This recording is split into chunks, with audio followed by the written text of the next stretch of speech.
picture's clear. So, good afternoon to each and everyone.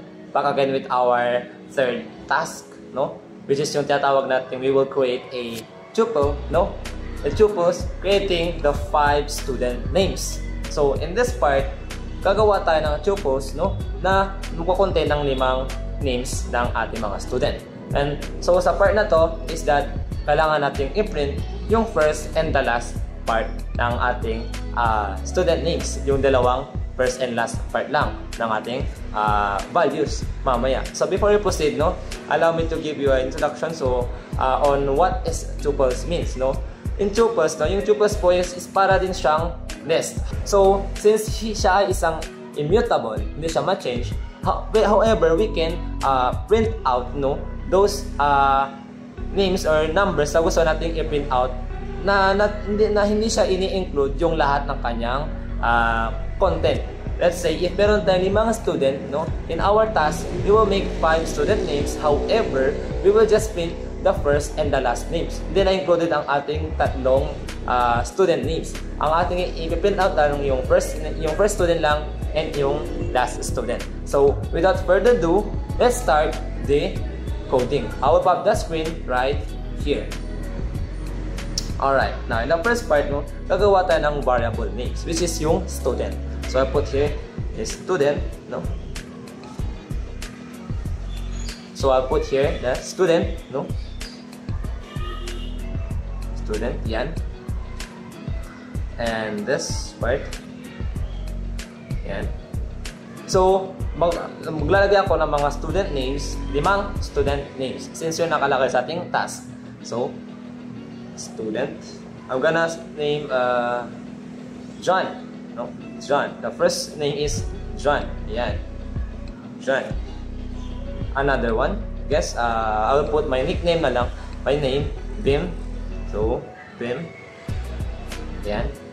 Bim, comma. And I guess I'll be using Vince for number 3.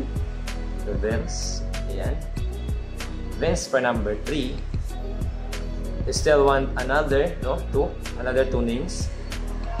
So in this part, I guess I will put Bye. Bye na lang para akong pangalan. Bye. Wala ko bang mayusip, but it's rather just a name, no? Bye. Yan. And another one, no? Ben na lang. Ben. Okay, Ben. Ben. Okay, that's it. Okay. Ben.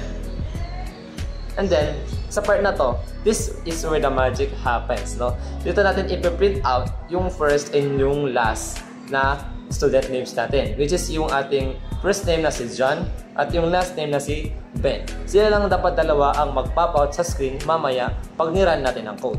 So, let's put print here, no? Yan. I'm gonna say F. The purpose of F function here is for mentioning those values inside of those variables. If hindi natin nalalagay itong F, ilalabas niya yung lahat ng kanyang content. When we put letter F, is that we are choosing the specific just the specific content of that variables. So, ang purpose po ni F dito is para ma-print out natin yung specific 2 names without popping out all of those names. So, I'm gonna mention here, no, the open bracket, yan, open bracket, yan, and then I'll put students, yan, I will put students,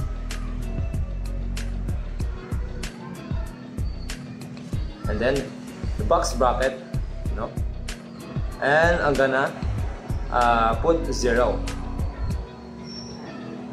Nilagay po natin ng 0 dito sa part na to because the index always start with 0. We have 5 values named there sa taas. But however, ang kanilang index is starting from 0 to 4.